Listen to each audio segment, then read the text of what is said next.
So, meron ako ditong gulay-gulay. Magpapakbit ako for today's ulam. Yes!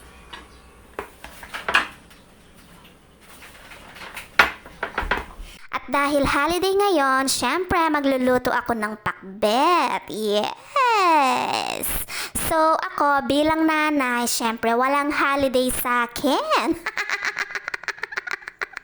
Kapag nanay ka na, walang holiday, walang day off, walang break. And I'm proud of it. Dahil gusto ko tong mga ginagawa ko ay walang holiday sa akin. Walang day off, walang break time.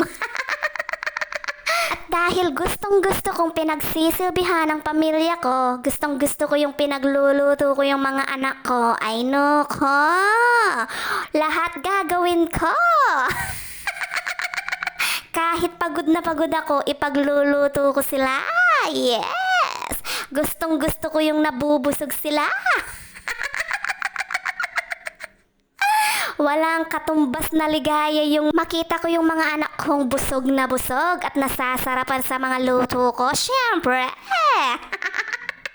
iba pala yung pakiramdam pag yung anak mo nabubusog. Lalong-lalo na kapag nararamdaman kong na-appreciate nila yung luto ko. Sobrang sarap sa pakiramdam bilang isang nanay. Yes!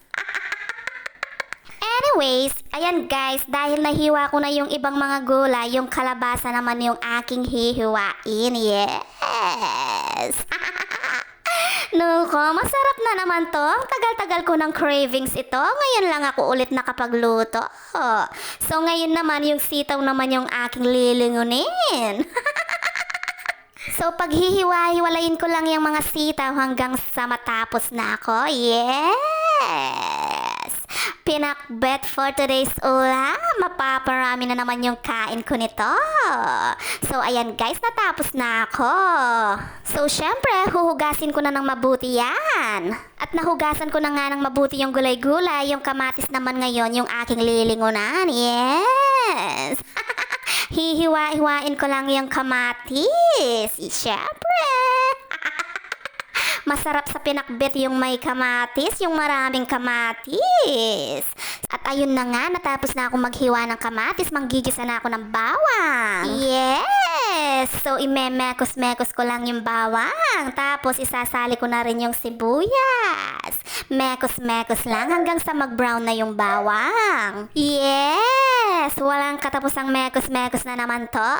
O, syempre, lalagyan ko na rin yan ng bagoong. Yes! Lalagyan ko yan ng bagoong. Imemekos-mekos ko lang yung bagoong sa bawang at sibuyas. Yes! Mekos-mekos lang. Tapos, lalagyan ko na rin yan ng kamatis. Igigisa-gisa ko lang yung kamatis sa bawang, sibuyas at bagoong. Yes! Po, syempre, tatakpan ko muna. Pakukuluin ko pa yan. At nung kumulo na nga ng bonggang-bongga yung kamatis, ayan na.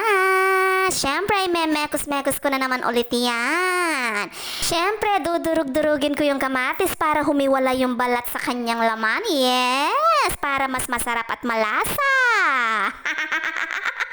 At ayan, nadurog ko na nga ng mabuti. Ilalagay ko na yung kamuti at kalabasa. Yes! So, syempre, imemekos-mekos ko na naman ulit yan para maghalo-halo na yan. At lalagyan ko na rin yan ng tubig para pakukuluan ko yan. Syempre, para lumambot na yung kamuti at kalabasa. Yes! At syempre, tatakpan ko na yan para kumulo na. Nung kumulo na ng bonggang-bongga, yan na. Syempre, imemekos-mekos ko na naman yan. So, this time guys, malambot na yung kamuti at yung kalabasa. Dahil malambot na nga yung kamuti at kalabasa, ilalagay ko na yung aking sitaw. Yes! Syempre, imemekos-mekos ko ulit yan. Imemekos-mekos ko lang yan hanggang sa maghalo na ng mabuti. Yes! Walang katapusang mekos-mekos. Syempre, ilalagay ko na rin yung talong. Yes! Syempre, isusunod ko na rin yung aking okra. At syempre, imemekos-mekos ko na naman ulit yan para magmekos-mekos na lahat ng aking mga gulay. Pampahaba ng buhay. masarap na naman to.